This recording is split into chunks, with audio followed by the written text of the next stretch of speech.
제목으로 함께 나눕니다. 우리는 지난주에 우리가 물려받을 유산에 대해서 함께 살펴보았죠. 우리가 물려받을 유산은 썩지 않고 더러워지지 않고 낡아지지 않는 것이다 라고 했습니다. 다시 말해서 예수님께서 다시 오시는 그날에 영광스러운 몸을 입게 되는 것, 이걸 말씀을 드렸습니다. 그런데 그것은 그때까지는 하늘나라에 예치되어 있다라고 말씀을 드려서요. 그래서 4절에서는 이렇게 덧붙여서 말씀하고 있습니다. 4절에 보니까 이 유산은 여러분을 위하여 하늘에 간직되어 있습니다. 이 유산은 하늘에 간직되어 있다. 예수님께서 다시 오시는 그날까지는 이 유산을 하늘에 간직되어 있다. 그 말은 하늘에 쌓아놓고 있다. 그렇게 예치되어 있다. 그 말이죠. 그죠? 예치되어 있다. 다른 말로 하면 하늘에 쌓아놓고 있다. 그 말로 우리가 볼 수 있습니다. 자, 예수님께서는 이런 걸 배경으로 해서 마태복음 6장 19절에서 20절에 이렇게 말씀합니다. 같이 시작. 너희는 자기를 위하여 보물을 땅에다가 쌓아두지 말아라. 땅에서는 좀이 먹고 녹이 슬어서 망가지며 도둑들이 뚫고 들어와서 훔쳐간다. 그러므로 너희를 위하여 보물을 하늘에 쌓아두어라. 거기에는 좀이 먹고 녹이 슬어서 망가지는 일이 없고 도둑들이 뚫고 들어와서 훔쳐가지도 못한다. 우리가 나중에 받을 유산은 다 하나님께서 주신 것이죠. 하나님께서 다 주신 것입니다. 그런데 우리가 이 땅에 살면서 우리가 그것을 쌓아 놓을 수 있다. 이 조금 약간 뭐가 앞뒤가 안 맞는 말 같지만 하나님께서 주신 것인데 우리가 이 땅에 살면서 쌓아 놓을 수 있다. 그래서 예수님께서 너희는 자기를 위하여 너 자신을 위해서 보물을 땅에다가 쌓아 놓지 말아라. 쌓아두지 말아라. 그러면서 보물을 하늘에 쌓아두라. 이런 말씀을 하십니다. 이것을 두고 제가 예치해 놓는다 이런 표현을 했죠. 그렇게 표현했는데 다른 말로 하면 이렇게 쌓아놓는다, 쌓아둔다. 이게 우리 다른 표현을 하면은 지금 우리가 아는 식으로 좀 표현하자면 투자를 한다 그 말입니다. 쌓아놓는다, 예치해 놓는다. 이거는 투자를 한다. 이제 그 말입니다. 여러분들 조금 더 이해가 될 수 있도록 좀 현실적인 이야기를 좀 해보겠습니다. 재산 관리, 여러분들 재산이 많든 적든 적으면 적은 대로 막 아무렇게 살아가는 사람은 없을 거예요. 나름 관리를 하죠. 그죠? 재산이라 말할 것도 없이 그렇지만 그래도 어쨌든 관리를 하잖아요. 또 나름 또 뭐라도 좀 있는 분들은 재산 관리를 나름 하죠. 그리고 이 재산 관리를 잘하는 사람은 어떻게 하냐면은 이제 투자를 하려고 하죠. 수익성을 얻으려고. 그런데 투자를 하는데 아무렇게나 하지 않고 안전하고 확실히 수익성이 보장되는 수익성이 있는 그런 또 수익성도 많이 수익성이 나는 그런 곳에 투자를 하죠. 제가 분명히 말씀드렸습니다. 수익성이 무조건 많이 난다고 해가지고 하면 안 됩니다.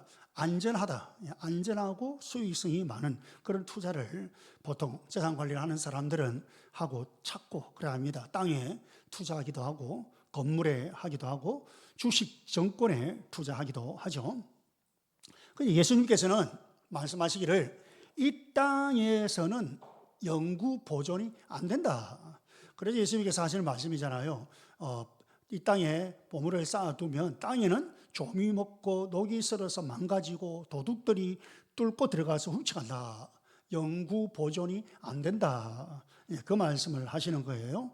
자, 실제로 이곳 저곳에 나름 투자를 한 분들 중에 좀 성공한 분도 있지만은 또 많은 분들이 성공하지 못한 경우가 많이 있습니다. 자, 그러면 우리가 어디에 투자를 할 것인가? 어디에다가 우리가 투자를 할 것인가? 예수님께서는 확실한 투자를 하라. 그렇게 말씀하시는 거예요. 확실한 곳에 투자를 하라.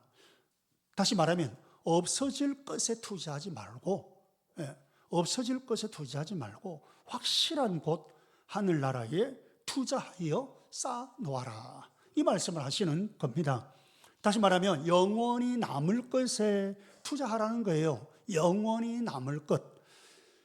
자, 그렇다면 어떻게 하면은 영원한 것에 투자하여서 하늘나라에 쌓아놓게 될까라는 질문이 생기죠. 이 답을 얻기 위해서 그러면 영원한 것이 뭐냐? 이걸 우리가 알아야 됩니다. 영원한 것이 뭐냐? 무엇이 영원하냐?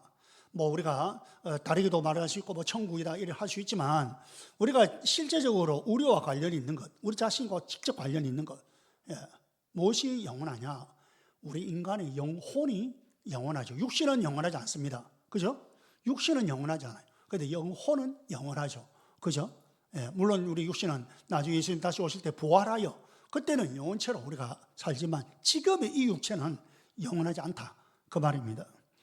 인간의 영혼이 영원한 것입니다. 그래서 우리가 투자를 하는데 어디다가 영혼 구원에 투자하고 그리고 제자를 만드는, 다시 말하면 사람을 키우는데 투자를 한다는 것입니다. 우리가 그런 데 투자를 해야 된다는 거죠. 여러분들은 어디에다가 투자를 하고 사세요? 막 그렇게 말하면 너무 방방하고 나는 투자하는 거 없습니다.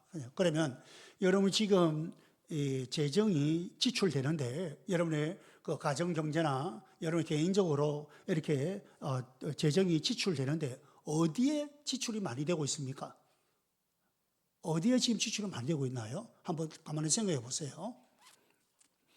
우리가 여러분 사람을 위하여서 투자한다면, 사람을 위하여 영혼을 위하여 투자한다면 제대로 하는 것입니다. 그게 제대로 하는 거예요. 영원히 남을 것입니다. 우리가 투자하는 것이 안전을 보장하는 것 같지만 사실 그렇지 않습니다. 세상에서 이래저래 투자하는 것 나름 안전을 보장하는 것 같지만 그렇지 않습니다. 그리고 그렇다 할지라도 어떻게 해서 안전이 되었고 안전하게 정말 수익성이 많이 나고 그렇게 했다 할지라도 세상 떠날 때 들고 갑니까? 아닙니다. 세상 떠날 때 다 놓고 갑니다. 그러니 어쩌면 이런 것은 어리석은 투자가 될 수 있겠죠. 그리고 하늘나라 천국에 투자하는 것, 다시 말해서 영혼 구원과 사람을 키우고 제자 만드는 데 투자하는 것은 이건요 수익이 확실합니다. 이 수익이 확실하다는 거죠. 예수님께서 마태복음 10장 41절 42절에 이렇게 말씀하시죠. 한번 볼까요? 시작. 선지자의 이름으로 선지자를 영접하는 자는 선지자의 상을 받을 것이요 의인의 이름으로 의인을 영접하는 자는 의인의 상을 받을 것이다. 이 작은 사람들 가운데 하나에게 내 제자라고 해서 냉수 한 그릇이라도 주는 사람은 절대로 자기가 받을 상을 잃지 않을 것이다. 자, 여러분 예수님께서 수익에 대해서 말씀하는데 상으로 해요. 상, 그죠? 이 상을 예비하시고 상을 잃지 않는다. 근데 이 상은 언제 받느냐? 하늘에 쌓아 놓았다가 우리가 유산을 받을 때에, 그 날이 되어서 우리가 유산을 받을 때에 그 상을 받게 된다라고 말씀하시는 것입니다. 자, 그런데 또 이 수익이요 굉장히 아주 쏠쏠합니다. 여러분, 이 수익이요 가끔 우리 목장에서 협력하거나 교회에서 우리 협력하는 선교사님들 또는 우리 교회에서 협력은 하지 않지만 이렇게 저렇게 좀 연결되어 있어 선교사님들이 가끔 우리 교회에 방문하지 않습니까? 우리 선교사님들이요 사실 교회에 한번 방문하기가 굉장히 힘듭니다. 그리고 교회들이 보통 선교사님들 오면은 막 신경을 많이 써야 되니까 별로 환영하지 않는 교회들이 또 많아요. 선교사님들은 이제 또 후원하는 교회라고 또는 이제 저렇게 했던 교회를 방문하고 좀 선교 이야기를 좀 하고 기도 부탁도 하고 또 그러면서 또 격려도 받고 싶고 한데 선교사님들도 여러분 한 번씩 한국 나오면은 모국에 나왔는데 좀 격려를 받고 해야 될 거 아닙니까? 그런데 그런 마음이 있어요. 그래서 전화를 하면 일단 목사님에게 연락할 거 아닙니까? 저 같은 목사에게 연락하면 선교사 하면은 한번 와서 보고라도 이런 말 꺼내기 힘들고 이제 그렇게 조금이라도 꺼내면 어떤 분들은 아이고 이번에는 뭐 안 되겠습니다. 딱 끊어버리고 아니면 또 이번에는 안 왔으면 하는 그런 어떤 마음으로 말을 하는 거. 이 선교사님들이 눈치가 빨라가지고 빨리빨리 알아듣거든요. 그러면 선교사님들이 마음이 너무 더 힘들죠. 그죠? 그런데 저는 이제 개인적으로 연결되면 사실은 거의 제가 안 된다 오지 마라 말을 한 번도 안 했어요. 예를 들어서 우리 교회 복원은 안 되더라도 와서 식사나 같이 하자. 이런 말을 하고 제가 그래 합니다. 그래 하는데 이제 이 선교사님들 우리 교회 오잖아요. 우리 교회 오면 우리 교회를 방문하면 그때마다 이 선교사님들이 너무너무 좋아합니다. 너무너무 좋아하고 이게 교회를 방문하고 가고 나면 저한테 다시 후기를 또 이렇게 이야기하고 하면 너무 감사하고 너무 좋았다 하고 힘을 얻었다 하고 격려를 받았다 이런 말들을 합니다. 왜 그럴까? 왜 그러겠습니까? 다른 거 없습니다. 우리 교회와 여러분 우리 성도님들이 성교사님 오시면 너무너무 잘 반겨줍니다. 잘 반겨주고 막 그렇게 손을 잡아주고 때로는 참 힘들죠 하면서 또 이렇게 또 여비도 또 챙겨주기도 하고 이러니까 우리 성교사님이 너무 큰 힘을 받는 거예요. 내가 진주동북교회 가가지고 너무 큰 힘이 되었습니다. 그럼 너무너무 좋아하세요. 여러분, 우리가 연합교회 차원에서나 목장 차원에서나 개인 차원에서 선교사님을 우리가 후원하고 있지 않습니까? 돕기도 하고 하죠. 그죠? 그러면 선교사님을 그렇게 돕는 것으로 끝이 나는 게 아닙니다. 무슨 말이냐면 나중에 선교사님이 하늘나라에서 상을 받을 거 아닙니까? 그렇지 않습니까? 분명히 상 받을 거거든요. 선교사님으로서의 그 사역을 한 그 상을 받을 때에 우리도 동참한다 이 말입니다. 선지자의 이름으로 선지자를 대접할 때에 그때 선지자의 상을 받는다. 그죠? 의인의 이름으로 의인을 영접하는 자는 의인의 상을 받는다. 상을 잃지 않는다. 그 상 잃지 않는다. 예수님께서 말씀하시는 게 그거 아닙니까? 그러니까 여러분 선교사님을 그렇게 참 즐겁게 해드리고 기쁘게 해드리고 격려하고 선교사님 힘을 얻어가지고 또 사역하고 그 영혼구원 사역하고 여러분 나중에 선교사님 상 받을 때 우리도 동참해서 그 상을 받는다 그 말이죠. 사업 잘하는 사람이 있고 또 여러분 회사가 잘 되는 회사가 있으면 자금이 있을 때 여러분이 어떤 때 좀 여유가 있고 할 때에 투자를 합니다. 그러면 여러분 투자할 때 망하는 회사에 잘 안 되는 회사 투자했으면 같이 망하잖아요. 그 회사 망할 때 같이 망하고 잘 되고 있는 회사 투자돼 가지고 그 회사가 잘 되면 나도 잘 되는 거고 그렇게 투자해서 동업하는 것은 수익을 남기는 아주 좋은 방법이거든요. 진짜 주식 이야기 하자면 저도 주식 하지도 않고 모르고요. 완전히 요즘은 그런 거 갖다가 어린이를 붙여가 저는 주린입니다. 주린이. 아무것도 모르는. 시작도 못하고 한번 해볼까 마음도 사실 없잖아요. 있기도 한데 이거 뭔지를 알아야 하지 하도 이번에 제가 미국 가니까 지인들이 목사님 왜 그거 안 하냐고 어떻게 노후를 어떻게 하려고 안 하고 있냐고 막 저한테 야단을 치더라고요. 내가 이거 참 난 모르겠다. 나 지금 어쨌든요. 여러분 근데 중요한 거는 잘 되는 회사에 투자돼 가지고 그거가 잘 되면 나도 잘 되고 그래야 될 거 아니에요. 여러분 이것처럼 똑같습니다. 선교사님들, 사역자들, 하나님 앞에서 큰 상을 받을 사람들, 이런 사람들을 협력하고 돕고 그들을 격려하고 하면 그들을 섬기고 하면 그들이 받을 상을 우리도 나눠 받는다 이 말입니다. 나도 나눠 받는 거예요. 그래서 여러분 우리 목장에 목자 목녀님들은 받을 상이 큽니다. 딱 기억하세요. 받을 상이 큽니다. 목자 목녀님들이 상 안 받으면 누가 받겠어요? 그런데 목자 목녀님들을 여러분이 함께 협력하고 격려하고 했죠? 그러면 목자 목녀님들이 상 받을 때 같이 그 상을 받는다 이 말이면 나눠 받는다는 거예요. 여러분 이 진리를 아셔야 돼요. 목자 목녀님들 목자니까 어리 하는 것이고 니는 하고 나는 그냥 하면 되고. 이 상 받을 때 여러분 이게 나중에 그냥 엉엉 울지 마시고 여러분 근데 하나님께서 우리가 냉수 한 그릇 대접했다고 올락 냉수 한 그릇 그렇게 상 주실까요? 거기에 대한 상을 주실까요? 아닙니다. 나는 냉수한 그릇 그렇게 대접했지만 우리가 받는 상은요, 상상할 수 없는 엄청난 상을 주실 것입니다. 그러니까 여러분, 이것 확실한 수익이 어디 있습니까? 그죠? 이것만큼 확실한 수익이 어디 있어요? 제가 자꾸 돈을 예를 들어서 설명을 하니까 죄송합니다. 근데 이러면 이해가 좀 더 잘 될까 싶어서 제가 이런 설명을 하는 겁니다. 그렇지만 사실은 이게 전부가 아닙니다. 이것보다 훨씬 고귀하고 훨씬 더 큰 상이 있다는 거예요. 우리가 받을 유산이 얼마나 큰 복인지 모릅니다. 그것에 대한 기대를 여러분 충분히 하셔도 됩니다. 우리가 지금은 경제적으로 어렵고 힘들고 쪼달리고 또 세상 사람들이 우리를 볼 때 우습게 볼지 모르지만 우리가 받을 그 유산은 상상할 수 없을 정도의 큰 유산이요, 상입니다. 우리가 그런 상속자들이니까 우리가 사실 엄청난 부자들입니다. 이 유산을 우리가 산 소망을 가지고 기대할 수 있다는 것이요, 얼마나 큰 축복입니까? 이런 산 소망이 우리에게 있고 이렇게 기대감에 우리가 살아가고 있다는 자체가 얼마나 큰 축복입니까?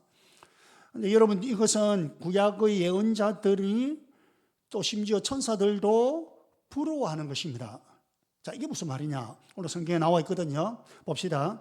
모든 유산은 구원에 다 포함된다 했잖아요. 구원이라는 것에 다 포함된 것이라고 말씀드렸는데 10절에 보세요. 10절 같이 시작.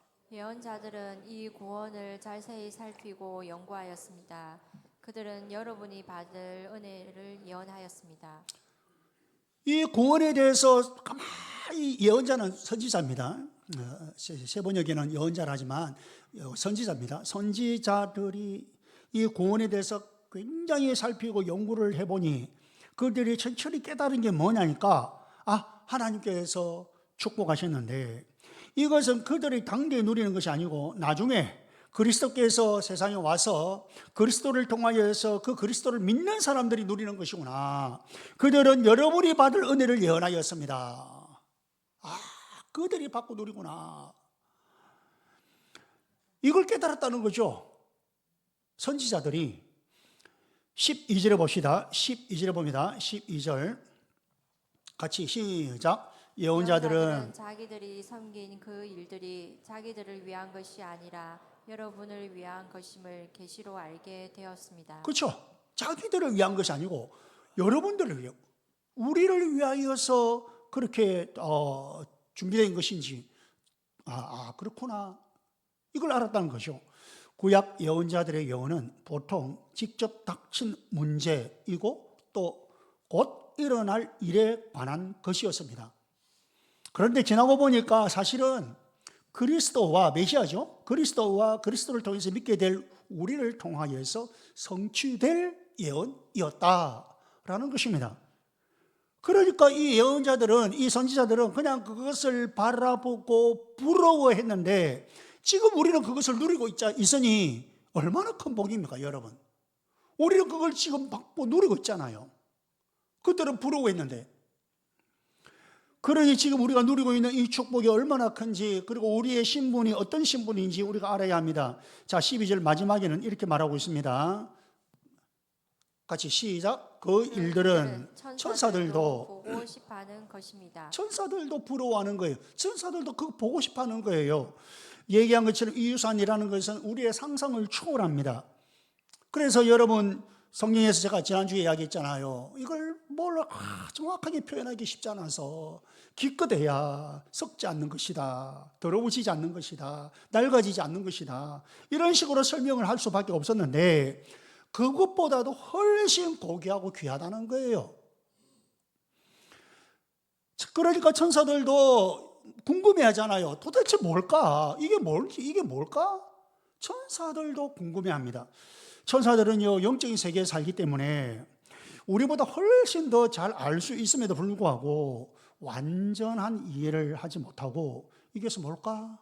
이렇게 호기심을 갖고 답을 찾고 있다는 거죠. 이만큼 엄청난 영광의 유산이 우리를 기다리고 있는 것입니다. 자, 그런데 이 유산은 언젠가 나중에 미래에 받는 것이라고 했죠? 그죠? 언젠가 나중 그 미래에 받는 것이다. 그러면 현재는 뭐냐 말이죠. 지금 우리가 살아가고 있는 이 현재는 뭐냐? 그것을 6절에서 언급하고 있습니다. 6절 봅니다. 같이 시작. 그러므로 여러분이 지금 잠시 동안 여러 가지 시련 속에서 어쩔 수 없이 슬픔을 당하게 되었다 하더라도 기뻐하십시오. 여러분이 지금 현재 잠시 동안 여러 가지 시련 속에서 어쩔 수 없이 슬픔을 당하게 되었다 하더라도 무슨 말이냐면은 현재 우리는 이 땅에서는 시련 가운데 산다는 거예요. 지금은 현재는 이 땅에서는 시련 가운데 사는 것입니다. 그래서 영광의 유산이 우리를 기다리고 있다는 것을 우리가 이 현재 지금을 살면서 알아야 하는 것입니다. 지금 시련 가운데 살는 우리가 영광의 유산이 우리를 기다리고 있다, 이걸 아는 것과 모르는 것은 하늘과 땅의 차이입니다. 그렇다면 왜 하나님의 백성이 세상을 살면서 시련을 당할 수밖에 없냐? 시련 안 당하면 얼마나 좋냐? 하나님께서 왜 시련을 당하도록 내버려 두느냐? 시련 안 당하려고 내가 예수님 믿고 내가 이렇게 하나님 앞에 기도하고 예배도 참석하고 오늘 이렇게 했는데, 아니 목사님, 이 세상에서 시련을 당한다면 내가 뭐 예수님 믿을 게 뭐 있고, 내가 이렇게 예배 드리고 할 게 뭐 있냐? 이제 이런 질문이 생기는 거죠. 왜 우리가 하나님의 백성이라 할지라도 세상을 살면서 시련을 당할 수밖에 없느냐? 어쩌면 하나님의 백성이기 때문에 시련을 더 당할 수 있거든요. 왜 그렇느냐? 그건 이 세상이 사탄 마귀의 지배 아래 있기 때문에 그렇습니다. 여러분 보세요. 요한일서 5장 19절, 요한일서 5장 19절 같이 시작. 또 아는 것은 우리는 하나님께 속하고 온 세상은 악한 자 안에 처한 것이며. 우리는 하나님께 속했지만 온 세상은 악한 자 안에 거했다 이러잖아요. 그 말이 뭐예요? 세번역에서는 악마의 세력 아래 놓여 있습니다, 이렇게 있어요. 그러면 악한 자, 악마, 이게 뭐냐면 마귀입니다. 사탄 마귀가 지배하는 세상이기 때문에 이 세상에서는 마귀의 추종자가 성공하게 되어 있습니다. 제가 성공이란 말은 세상적인 이야기입니다.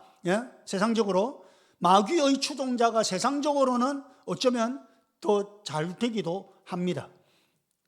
여러분, 마귀처럼 거짓말 잘하고, 마귀처럼 무정하고, 마귀처럼 교활하고, 마귀처럼 폭력을 쓰고, 불법을 저지르고, 불의를 행하고, 여러분, 그렇게 하는 이 사람들이 결국 어떻게 보면 이 세상에서는 잘 되게 되어 있습니다. 그렇게 해가지고도 한다는데 어째 세상에서는요, 그렇게 거의 이게 인간이 아니듯이 하면요, 세상적으로 말하는 그렇게 될 수는 있습니다. 이건 어쩔 수 없습니다. 할 수 없습니다. 그런데 이런 사람들이요, 어둠에 거한다는 거예요. 이런 사람들은 어둠에 거하기 때문에 빛 가운데 사는 사람들, 그리스도인들, 빛 가운데 사는 사람들을 보면 자기의 어둠이 드러나잖아요. 자기의 어둠이 드러나니까 싫은 거예요. 여러분, 실은 그래서 예수 믿는 사람, 기독교, 교회가 그렇게 비난을 받는 거예요. 여러분, 예수 믿는 사람들이 비난을 받는 거 많은 것 중에 주로 어떤 게 있느냐니까 잘난 척 한다는 거예요. 잘난 척. 물론 이것뿐만 아니고 우리가 비난을 받는, 세상에서 비난을 받는 이런 요소들을 보면 사실 우리에게도 문제가 없는 건 아니에요. 문제가 충분히 있을 수 있어요. 그러나 그게 근본 원인이 아닙니다. 그게 근본이 아닙니다. 여러분, 우리가 너무 그렇게 기가 죽어가지고 저자세를 하지 않아도 됩니다. 그렇게 할 필요가 없습니다. 겸손과 저자세는 다릅니다. 우리가 겸손은 하되 그렇게 저자세로 할 필요는 없단 말이에요. 어차피 세상은 마귀가 지배하는 그 세상과 그 사람들은 어둠에 속해 있기 때문에 빛에 속한 사람들을 그렇게 비난할 수밖에 없어요. 그래야 자기들이 어둠이 안 드러나니까. 여러분, 실제적으로 우리가 평균치만 살펴봅시다. 평균치만 따져보면 예수 믿는 사람과 안 믿는 사람하고 이게 가만히 저울질을 해보고 따져보면 누가 더 나을까요? 여러분, 물론 아까도 말씀드렸지만 우리 예수 믿는 사람들 중에도 충분히 욕 들을 만한 그런 사람이 없잖아 있기도 합니다. 그건 없는 건 아니에요. 그러나 제가 이야기했죠. 평균치를 보면 그래도 예수 믿는 사람이 나아요. 뭐 이거 지금 우리끼리 이야기해서 내가 좀 미안하지만 안 믿는 사람들한테도 저도 그렇게 말을 할 수 있어요. 여러분 아플 때 찾아오는 사람들 보세요. 자기 가족이나 여러분 친지 외에 누가 찾아옵니까? 에? 예수 믿는 사람이 아닙니까? 예수 믿는 사람이 아플 때 찾아가고 하지 않습니까? 여러분 한국에 구호단체들이 많이 있는데 구호단체 중에 80%가 개신교 단체입니다. 여러분 80%가 여러분 그러면 왜 이렇게 이들이 이렇게 정오하고 비난을 해야 되느냐? 자기들이 그 어둠이 드러나니까 그렇다는 거예요. 여러분 바르게 사는 사람들 보니까 막 바르게 막 의롭게 막 그렇게 살려고 하는 사람들 보니까 막 체하는 것 같아요. 그리고 얄밉고 그러니까 정오심이 막 생기는 거예요. 너도 나도 다 악하면 모르겠는데 빛 가운데 어둠이 드러나니까 그게 싫고 미워하는 거예요. 그래서 미워하는 거예요. 여러분 다른 거 아닙니다. 그래서 예수님께서도 요한복음 17장 14절에 이렇게 말씀하죠. 자 봅시다. 같이 시작. 나는 그들에게 아버지의 말씀을 주었는데 세상은 그들을 미워하였습니다. 그것은 내가 세상에 속하여 있지 않은 것과 같이 그들도 세상에 속하여 있지 않기 때문입니다. 세상은 그들을 미워했다잖아요. 세상은 그들을 미워한다. 그들이 누구예요? 그들이 주님의 사람들 아닙니까? 예. 내가 세상에 속하여 있지 않은 것과 같이 그들도 세상에 속하여 있지 않기 때문입니다. 그래서 그들을 그렇게 그래서 우리를 그렇게 미워하는 거예요. 세상이 증오하고 분노하고 비난하고 뭐 조금만 있으면요. 여러분 사실 그런 식의 비난을 받을 것 같으면요. 그 사람들이나 그렇게 비난하는 그 사람들 그런 세상이 아유 우리가 그래 안 해서 그렇지. 우리가 그리스도의 사랑으로 그래 안 해서 그렇지. 그래서 우리가 너무 세상에서 여러분 조금 오해를 하면 안 됩니다. 이 흐름을 잘 타고 이 말을 들어야 됩니다.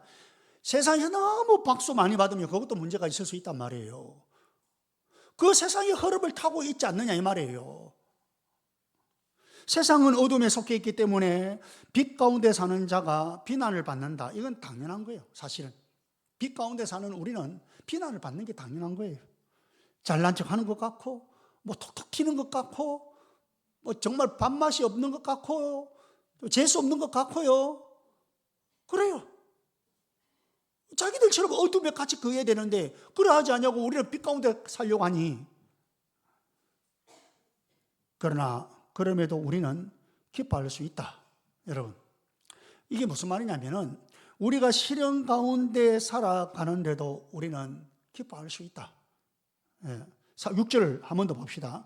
6절 굉장히 중요한 본문입니다. 그래서 오늘 자꾸 반복을 하는데 같이 봅시다. 시작. 그러므로 여러분이 지금 잠시 동안 여러 가지 시련 속에서 어쩔 수 없이 슬픔을 당하게 되었다 하더라도 기뻐하십시오. 지금 시련 가운데 있는데 어쩔 수 없이 슬픔을 당했다 하더라도 뭐요? 기뻐하라.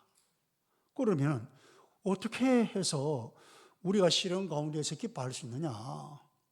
야, 이게 말이 되냐? 그죠? 두 가지 이유가 있습니다. 하나는 우리에게 유산이 있기 때문입니다. 유산이 있기 때문입니다. 시련은 잠시입니다. 이 땅에서 시련은 지금 잠시 동안 했잖아요. 그죠? 잠시입니다. 지금 이 세상에서의 것으로 잠시입니다. 우리에게는 큰 유산이 기다리고 있기 때문에 지금 이 세상에서의 시련은 우리가 참을 수 있는 것입니다. 그래서 우리는 너무 이 세상, 잠시 동안 있는 세상을 보아서는 안 됩니다. 세상에 우리의 시선을 두어서는 안 됩니다. 항상 우리의 시선을 영원한 천국, 하늘나라에 우리의 시선을 둬야 하는 거예요. 우리의 시선을 그 하늘나라에 두면 지금 우리가 어려움을 당하고 있는 시련을 당하는 이 모든 것들을 극복할 수 있다는 거죠. 오히려 기뻐할 수 있다는 거죠. 우리의 시선을 하늘나라에 두어야 합니다. 이렇게 자꾸 천국의 시선을 두라고 하면 또 비신자나 특히 비신자들은 그렇게 말하죠. 현실 도피하는 게 아니냐. 기독교인들은 현실 도피적이다. 그런 식으로 말합니다. 실제로. 그러나 여러분 이게 현실 도피가 아니고 이거는 굉장히 상식적이고 지혜로운 것입니다. 왜 제가 상식적이다 말을 쓰냐면은 한번 예를 들어 볼게요.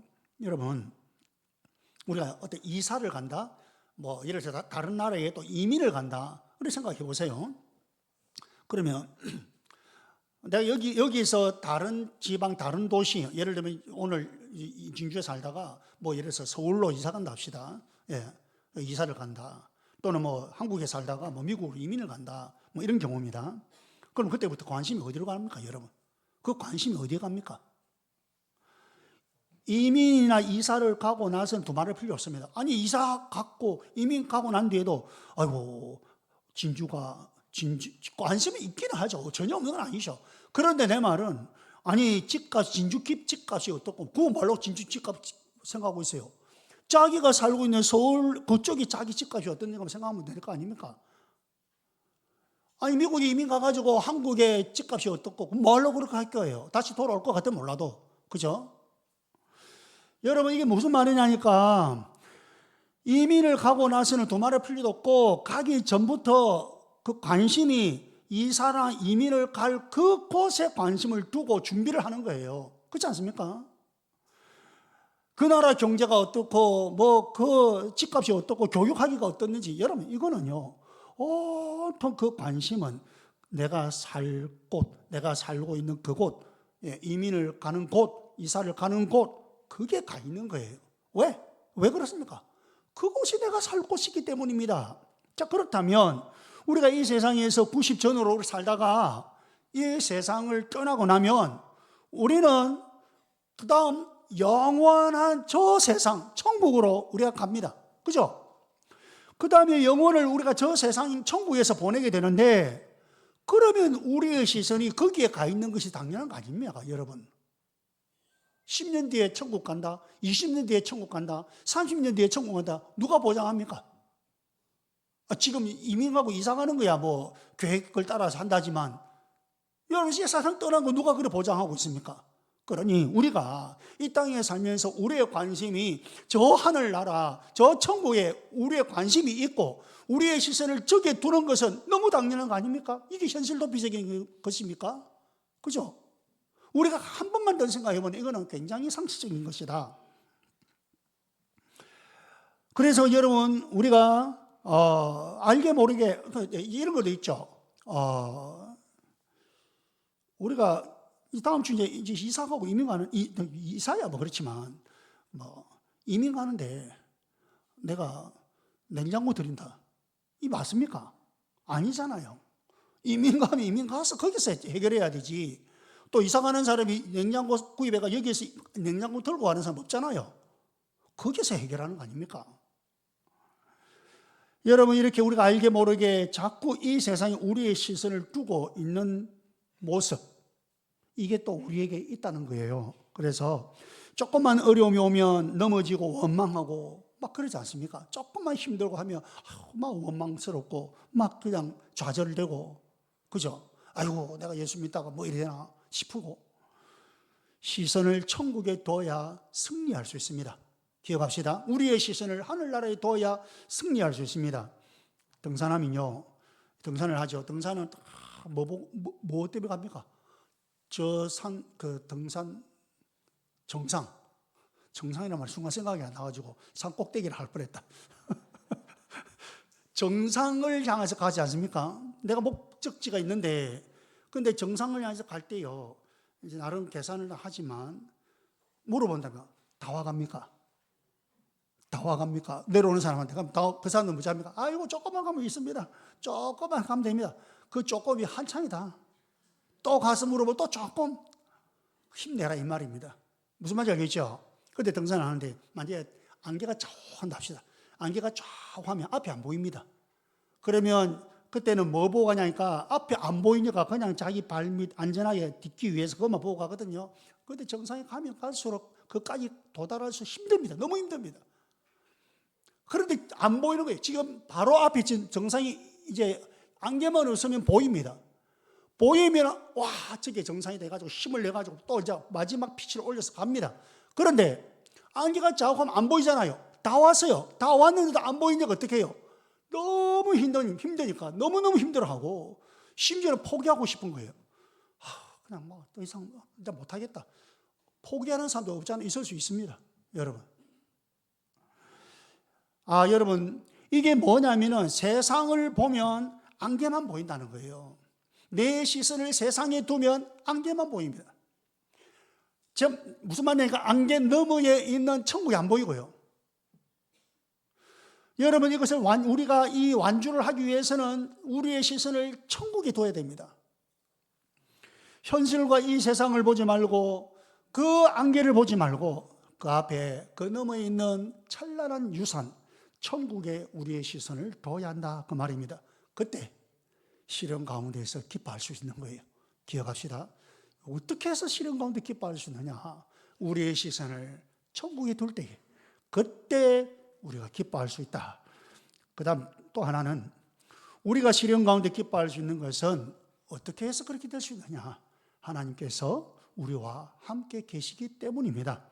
아무리 많은 유산이 우리를 기다리고 있다 할지라도 중간에 좌절하고 믿음을 저버리면 끝입니다. 그만입니다. 그죠? 마라톤 내건 상품이 정말 나에게 필요하고 값지고 유익하고 그렇다 할지라도 이거 완주해야 보통 상을 줍니다. 그죠? 등수는 못 들어도 완주해야 무슨 상을 주잖아요. 그래, 완주를 못하면 그림이 떡입니다. 자, 이것을 우리 5절에서 이런 식으로 설명합니다. 5절 봅시다. 5절 같이 시작. 하나님께서는 여러분의 믿음을 보시고 그의 능력으로 여러분을 보호해 주시며 마지막 때에 나타나기로 되어 있는 구원을 얻게 해 주십니다. 자, 보세요.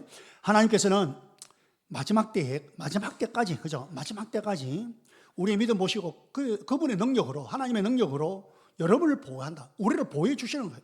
우리를 보호하고 지켜주셔서 마침내 마지막 때에 나타나기로 되어 있는 구원, 그 구원을 얻게 해주신다는 거예요. 그게 무슨 말입니까, 여러분? 이 말은 하나님께서 지금부터 끝까지, 마지막 때까지 끝까지 함께 계셔서 우리의 구원을 보증해 주신다. 그 말입니다. 하나님께서 함께 계신다는 거예요. 그래서 우리는 시련 가운데서도 기뻐할 수 있다는 거죠. 자, 6절에서 베드로가 또 이런 말을 하죠. 6절 한 번 더 시작. 그러므로 여러분이 지금 잠시 동안 여러 가지 시련 속에서 어쩔 수 없이 슬픔을 당하게 되었다 하더라도 기뻐하십시오. 보세요. 여러 가지 시련 속에서 어쩔 수 없이 슬픔을 당했다 할지라도 이게 무슨 말이냐면 하나님께서 우리의 시련을 완전히 막아주시지는 않는 것 같아요. 이 세상에서는 완전히 막아주시지는 않는 것 같습니다. 왜냐하면 왜 그럴까? 이유가 있습니다. 자, 여러분 이유가 있는데 그게 뭐냐니까 7절입니다. 7절 봅시다. 7절 같이 시작. 하나님께서는 여러분의 믿음을 단련하셔서 불로 단련하지만 결국 없어지고 마는 금보다 더 귀한 것이 되게 하시며 예수 그리스도께서 나타나실 때에 여러분에게 칭찬과 영광과 존귀를 얻게 해 주십니다. 자, 무슨 말입니까? 우리가 순수해지기를 원하는 거예요. 이유가 있습니다. 자, 완전히 이 시련을 막 그냥 거두어 주시고 이래 하지 않는 이유가 우리로 하여금 점점 순수해지기 원하기 때문입니다. 여러분, 금은 금광로 불 가운데에 지나는 그걸 재련이라 하잖아요. 그 재련 작업을 많이 하면 많이 할수록 순수해집니다. 그렇듯이 우리의 믿음도 이 시련을 통하여서 점점 더 순화되고 그리고 강해지는 거예요. 그리고 점점 주님을 닮아가게 되는 것입니다. 하나님께서는 우리를 버려놓으시고 어떻게 하나 한번 보자 그게 아닙니다. 어떻게 하나 한번 보자 그게 아니고요. 뭐요? 이 시련 가운데서도 하나님은 함께 계시는 거예요. 우리와 더불어서 같이 계시고 그리고는 조절해 주시는 거예요. 컨트롤 해 주시는 거예요. 이 시련을 잘 극복해서 갈 수 있도록 그러면서 우리의 믿음이 더 강해지고 우리의 믿음이 더 커지고 우리의 믿음이 더 순수해지고 이렇게 되도록 하나님께서 조절을 하신다는 거예요. 강하게 약하게 하나님께 컨트롤 하시는 거예요. 그러면서 하나님은 함께 계시는 거예요. 여러분, 우리의 믿음을 단련시키기 위한 것이기 때문에 우리가 쓰러지거나 좌절하지 않도록 하나님께서 하십니다. 우리가 쓰러지고 좌절하도록 그렇게 놔두지 않는다는 거예요. 그래서 여러분, 바울은 고린도전서 10장 13절에서 이렇게 말하고 있지 않습니까? 우리 잘 아는 말씀입니다. 같이 시작. 하나님은 신실하십니다. 여러분이 감당할 수 있는 능력 이상으로 시련을 겪는 것을 하나님은 허락하지 않으십니다. 하나님께서는 시련과 함께 그것을 벗어날 길도 마련해 주셔서 여러분이 그 시련을 견뎌낼 수 있게 해 주십니다. 우리가 감당할 수 있는 능력 이상으로 시련을 당하는 것, 이걸 허락하지 않는다는 거예요. 우리에게 시련은 감당 못할 것 같지만 아닙니다. 하나님께서 그걸 조절하는 거예요. 컨트롤 하시는 거예요. 할만하니까 허락하시는 거예요. 감당할 만하니까 허락하시는 거예요. 근데 만약에 우리가 저 보니까 저 친구 저거 감당이 안 되네. 어떻게 해요? 조절하신다는 거예요. 예, 컨트롤, 조절. 좀 더 약하게. 아니면 뭐요? 하나님께서 시련과 함께 그것을 벗어날 길을 마련해 주신다 했잖아요. 그러니까 피할 길도 주신다. 만약에 안 되겠다 싶으면 피할 길을 또 하나님께서 주시는 거예요. 하나님의 목적이 있습니다. 하나님의 목적은 우리가 믿음을 잃도록 하는 게 아닙니다. 하나님의 목적, 우리의 믿음이 더 커지고 강해지고 더 순수해지고 그렇게 되기 위한 하나님의 목적인 것입니다. 그래서 여러분, 우리가 시련을 당할 때 기뻐할 수 있다라는 것입니다. 사랑하는 성도 여러분, 우리 믿음의 싸움요, 나 혼자 싸우는 거 아닙니다. 내가 막 고군분투하고 있을 때에 그냥 나 혼자 하는 거 아닙니다. 뭐요? 하나님과 더불어 하나님께서 함께 하시고 하나님과 더불어 고군분투하고 그렇게 내가 눈물 흘리고 있을 때 나 혼자 있는 거 아니에요. 하나님께서 나와 함께 하시고 내가 눈물 흘릴 때 그분도 눈물 흘리시고, 그죠? 내가 막 힘들어할 때 그분도 같이 힘들어 해주시고 같이 싸우는 거예요. 하나님과 함께 더불어서 하나님은 능력을 가지고 계시는 것입니다. 함께 하시는 하나님을 의지하고 믿음의 싸움을 잘 싸우시기 바랍니다. 그리고 나서 이후에 우리 하나님 앞에 갈 때에 칭찬과 영광과 존귀를 얻는, 다시 말해서 하나님께 칭찬 듣고 하나님께서 높여주시고 하나님께서 귀하게 해주시는 그 복을 누리시기를 주의 이름으로 축복합니다.